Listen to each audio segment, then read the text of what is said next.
Yeah, there's always new data coming up. Let's get into what does hybrid mean for Agile, and it's an interesting one to look into. So when you look at Scrum, and Stephen, do you want to take this one?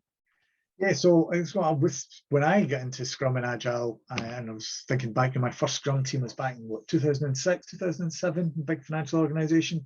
And the big thing about it was co-locating people. It's all about getting people out of their silos, physically bringing them together from different parts of the business and different parts of tech and testers, etc., and bringing them all together. And for so many years, that was the big push, was like, get the people who are working on something physically co-located together. But even before the pandemic, that was definitely getting nuanced, because it's not necessarily the co-location is what's important, it's that high bandwidth communication. And high bandwidth communication can be done on many levels, as we've had to find out, especially over the last couple of years. That is really about high bandwidth communication. I still know some Agile practitioners who are saying, no, we do need to go back to that face-to-face co-location. But potentially the benefits of who you can have in your team, if you're willing to be distributed, and you invest in that high bandwidth communication and the techniques and tools to do that, it can be maybe not quite as good, but very close, and maybe good in a different way, because you're the different people that you can bring in. Definitely, and I think one of the things around high bandwidth is when we go back to the earlier part in the presentation around the level 2 communication, where there is a lot of angst and stress and constant meetings.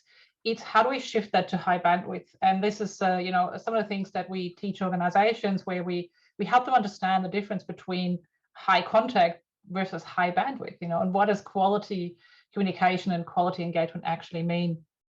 And so that's where we need to really explore that more.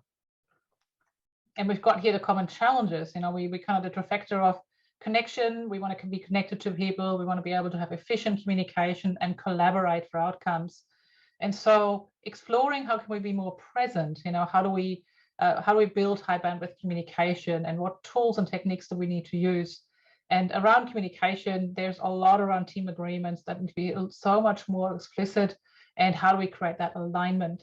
And the last one is around collaboration. So modify how we work. How do we have good online events and meetings? So having a quality meeting etiquette and well-facilitated workshops is even more important in the online world, where people are already stretched and in front of a screen all day, and they want to have a good experience. It is simply not good enough anymore to just send a meeting invite and then expect things to happen. You have to do more. You have to be very intentional about facilitation and workshops to get those outcomes.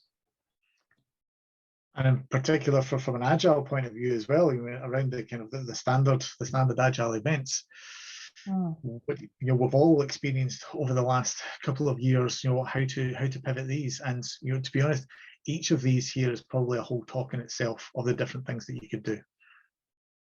There certainly is. It's a bigger exploration that sort of expands past this session. But we want to just re-highlight that you want to ask yourself some critical questions around, well, what if I couldn't do this face to face, or what if I couldn't do this via Zoom or Teams call, and what if I could only do this asynchronously? What would that mean, and how would I need to do that? So it's really challenging yourself and thinking about those. And this is a definition of agility. How do we adapt to a new world and not necessarily hold on to what we know? And throw in the answers to the questions at the beginning of this, of, well, if people are only coming in on a Tuesday and Wednesday, what does it mean for this as well? Does that mean that you just have these meetings or events on the days that everyone's in, or you don't do it so that they're all remote? Or there's a lot of challenges. There's an awful lot of challenges within this, and it's an evolving beast as well. It is.